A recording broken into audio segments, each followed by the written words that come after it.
Unashamed intro, S3, take one, Mark. I'll never forget the first time I personally met a victim of human trafficking. It seems so long ago now, but nothing could have prepared me for that moment.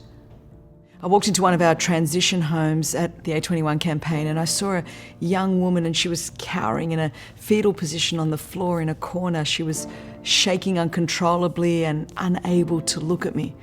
She was full of fear because of all the trauma that she'd encountered, having been raped at least 20 times a day for the previous 2 years before this time that I met her. And the traffickers had basically broken down her sense of self-esteem and any sense of self-worth or value that she had by systematically and methodically beating her and raping her nonstop.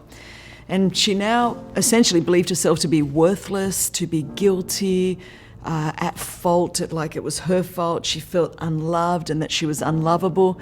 It was really gut-wrenching, to be honest, to see how a young woman who'd been the victim of such unspeakable abuse had ended up believing the lie that something bad happened to her because essentially there's something fundamentally flawed with her. She thought there was something wrong with her, that's why it happened to her. And in many ways, I can understand these feelings and I can understand the girl's questions and the responses of these precious victims. I can never remember a time that as a child I didn't feel ashamed of who I was, and this largely because I had been sexually abused. At first I can remember when I was a little girl, I was ashamed of what was happening to me, what the abusers were doing to me. But then as you're trapped in your own thoughts over time, there was a shift in my thinking where I began to believe the lie that really came straight from the pit of hell, that this was happening to me because there was something wrong with me. So rather than thinking that what was happening to me was wrong, I began to think I was wrong. That's why it was happening to me. And it was that lie, of all the other lies in my life that I believed, it was that lie that kept me shackled in shame for decades of my life. And it impacted every aspect of my life, of my actions, of my relationships, of my choices, and my fundamental belief system. I had this never-ending recording in my head. It never stopped. It never kept quiet. And it just kept playing the question in my brain, what is wrong with me? What is wrong with me? There's something wrong with me. And even when I was no longer being abused, I still had that tape recorder playing in my head. It was kind of like on automatic, just repeat, repeat, repeat. And when I became a Christian, I still had that tape recorder playing in my head. And I was delivered the moment I got saved. I was heaven bound. But I was not yet walking in the fullness of the freedom that Jesus had purchased for me. Freedom would require a very long and painful process. It would not be easy, nor was it going to happen overnight. But I had to determine that I was going to go in and possess the freedom from shame that Jesus had secured for me on that cross. It was for freedom that Christ set me free. And I wanted the fullness of that freedom. And more than anything, I want you to experience the freedom that a shame-free life can bring to you.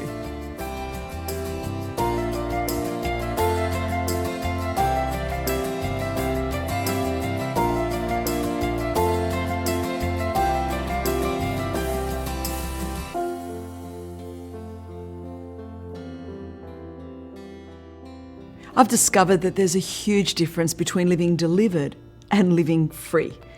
Many of us have experienced what it is to be free from the physical bondage of being in slavery, perhaps to an addiction or having been abused, but we've not yet encountered the blessing of appropriating the fullness of the promise of God in every aspect of our lives and therefore living in victory in the promised land in freedom. So I found that the journey from shame-filled to shame-free living parallels the journey that the children of Israel had to take as they came out of slavery in Egypt and stepped into the wilderness and then finally made the decision to go in and possess their inheritance. There's so much that we can learn from this story. So why don't you turn with me today to the book of Deuteronomy. We're going to read chapter 1, verses 1 through 8. And the Bible says, these are the words Moses spoke to all Israel in the wilderness east of the Jordan. That is in the Arabath opposite Suph between Paran, Tophel, Laban, Hazareth, and Dizahab. It is 11 days journey. I want everyone right now to just stop and say 11 days. That's right. It is 11 days journey to go from Horeb to Kadesh Barnea by the Mountain Seir Road. In the 40th year, on the first day of the 11th month. I don't want you to miss the disparity between 11 days and now we've jumped into the 40th year. Moses proclaimed to the Israelites all that the Lord had commanded him concerning them. This was after he had defeated Sihon, king of the Amorites, who reigned in Heshbon, and at Edrei had defeated Og, king of Bashan, who reigned in Ashtaroth. East of the Jordan, in the territory of Moab, Moses began to expound this law, saying, the Lord our God said to us in Horeb, you have stayed long enough at this mountain. Break camp and advance into the hill country of the Amorites. Go to all the neighboring peoples in the Arabah, in the mountains, in the western foothills, in the Negev, and along the coast to the land of the Canaanites and to Lebanon, as far as the great river, the Euphrates. See, I have given you this land. Go in and take possession of the land the Lord swore he would give to your fathers, to Abraham, Isaac, and Jacob, and to their descendants after them. So what we actually see in this text is that the children of Israel took 40 years to accomplish an 11-day journey. In fact, that portion actually took 38 years. But can you even believe that? It's crazy to look back and see that fear, doubt, and unbelief had kept them out of their promised land. They settled for so much less than God had promised them because they were not willing to go through the painful possession process. The Lord said to Moses, see, I've given you this land, now go in and take possession of it. So there came a point where the Israelites had to decide to get up. They'd been at that mountain too long, break camp, and go in and possess. That's going to happen to every single one of us. There's a point where you have to get up, break camp, make the decision, I'm going to go in and possess. The purpose of coming out of Egypt was to go into the promised land of Canaan. It wasn't to live in the wilderness. Like, make no mistake, they were always going to walk through a wilderness to get to the promised land, but it wasn't supposed to be a 40-year process. The wilderness was supposed to be a season where God could do a work in the hearts of the Israelites to change their thinking and to change their mentality. It took one spectacular moment for the Lord to part the Red Sea and to take the slaves out of Egypt. But it was going to take a little bit longer to take the slavery mentality out of the slaves. So for 430 years, the children of Israel had been beaten, they'd been ridiculed, they'd been mocked, they'd been scorned, and essentially treated as subhuman beings. They were overlooked, they were discarded and ignored. So their broken hearts, their wounded souls, and their tormented minds very much needed to be restored and renewed and reset in the wilderness so that they would know how to live and to thrive in the promised land. You see, they weren't designed to live in slavery, but they were designed to live in freedom. But it's very difficult to learn to live in freedom when all you've ever known is slavery. So slaves have an entirely different worldview than the people that live in freedom. So God had to change the way that the children of Israel thought, acted, and saw themselves if they were going to live and thrive and prosper in the promised land.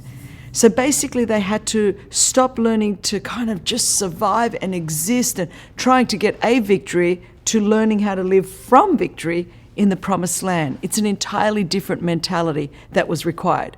Well, it's exactly the same for you and for me in our journey from shame-filled to shame-free living. What happens is we come out of situations where we have been shackled up in shame, and then we need time to renew our minds, our habits, our behaviors, and our reactions so that we can live victoriously in the promised land. We've often been trapped in shame-filled living, thinking, believing, behaving, and responding for so many years that you just can't change these things overnight. And the person that comes out of slavery can't be the same person that walks into the promised land. You have to experience a change in the wilderness in between slavery and the promised land. Now, here's the sad thing. Many Christians never ever cross over into our spiritual promised land because we get stuck in the wilderness. And what happens is, in this biblical account that I'm talking about, an entire generation, except for Joshua and Caleb, died in the wilderness, and they estimate that's up to 2 million people because they did not have the faith to go in and possess their inheritance. So they had lived delivered from Egyptian slavery, but they'd never encountered living in freedom in Canaan.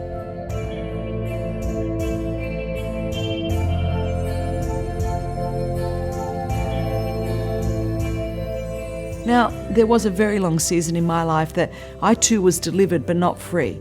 I was no longer in that situation where I was being abused, but I did carry much of that residue and the consequences of what happened to me into every day. I still acted like a victim of abuse even though I had been delivered from the abusive situation. I had to undergo a painful season in the wilderness for many, many years where I had to allow God to replace the damaging repercussions of the shame-filled living in my life with the truth of His Word and with His promises. I had to learn to let go and to trust God, and it was not easy and it was deeply painful, but I want you to know, look me in the eyes, it was also entirely worth it. I wouldn't trade one moment of that time. I found Jesus in that wilderness like I had never known Him before. And I want you to take a few moments, maybe right now, to just think back over your own life and think back at a time where you were shamed. Ask yourself, have you somehow gotten stuck in that moment and the reaction that you had, the responses, the feeling?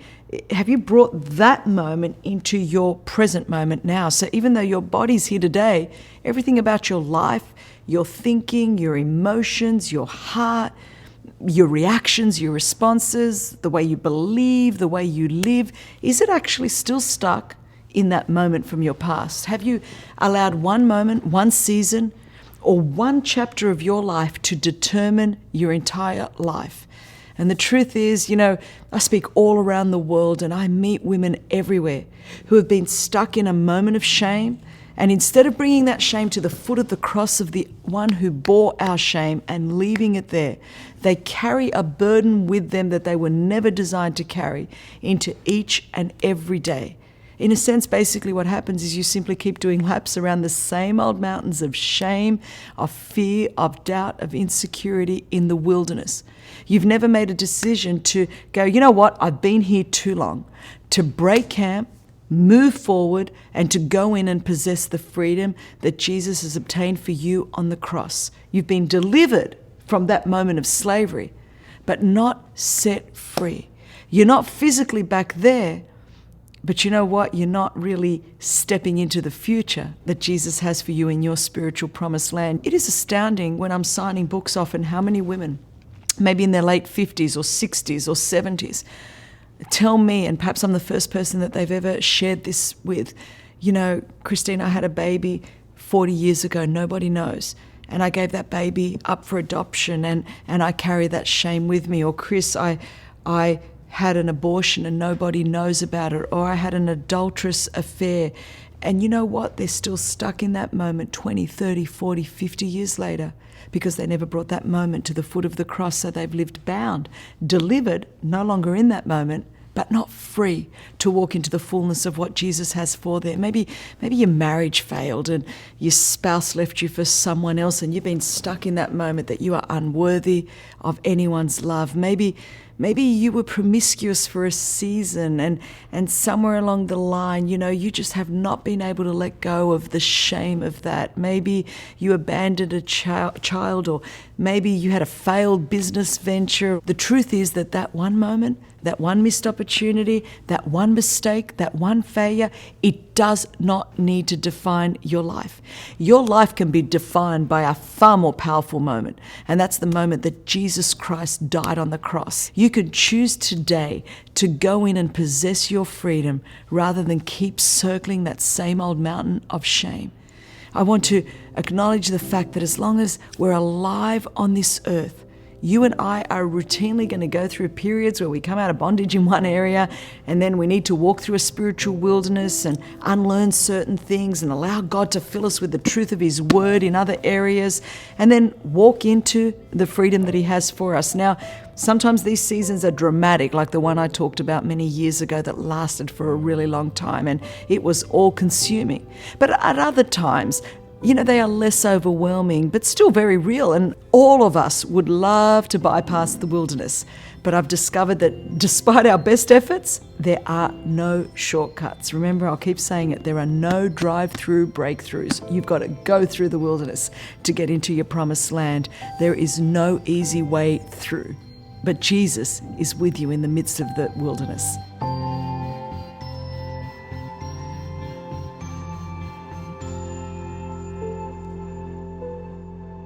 How we go through is really actually up to us. And we can take the faster, more direct route, or we can creep along, dragging our feet like the children of Israel and wandering all over the place. It's in the wilderness season of our lives that God actually strengthens us and prepares us to overcome the inevitable giants that we are going to face in our promised land. It's this place that we cycle through over and over, always getting freer and freer from shame each time. It's not an unexpected detour. It's not a wrong turn. You haven't made a mistake in your navigation. This is the path to freedom that God has chosen. Remember, the wilderness, it's never a place we go looking for. When we find ourselves there, we tend to use words like being thrust into the wilderness or lost in the wilderness or wandering through the wilderness. But I want you to know, and this is going to give some of you a lot of hope today, God's actually leading us in the wilderness. He's preparing us for what He's already prepared for us. He's changing our thinking. He's transforming our inner man. He is delivering and freeing us and conforming and transforming us to His image. We just have to decide that where He leads, we will follow. God's goal for us is freedom, true spiritual freedom, a life that's no longer bound by the weight of shame's false guilt and relentless regret, a life that's no longer haunted by shame's fears and worries and no longer captive to shame's old habits and our self-protective responses that keep us repeating those same old shame-filled patterns. And though we've all had different experiences, we share common challenges in our wilderness journey when everything familiar and secure is just stripped from us and it's really just us and Jesus. We might have been delivered from our shameful experiences, but until we learn to trust God in the wilderness by exposing our baggage and allowing Him to heal all of those broken places, we will never experience true freedom. We'll continue to hide behind the defense mechanisms that we've developed that have empowered us to somehow survive in the wilderness. And these mechanisms, I talked about some of my own, but these mechanisms are like never getting too close to anyone so that we can't be hurt again, or maybe performing for acceptance or trying to earn love and approval by people-pleasing all the time. And my specialty, perfectionism. Let's never make a mistake. Let's control everything, or perhaps escaping through various addictions or going from one partner to another or hiding and minimizing who we really are. We've all got experiences and we've all had experiences that we need to overcome. The wilderness is where we learn to do that. God leads us there to bring us out of hiding and prepare us for what He has in store for us. He leads us there to free us. And once we've made the decision to break camp, to go in and possess the promise of freedom, then we're going to need to listen to the words that the Lord spoke to Joshua. He said, "Have I not commanded you? Be strong and courageous. Do not be afraid. Do not be discouraged, for the Lord your God will be with you wherever you go." There is so much we can unpack there.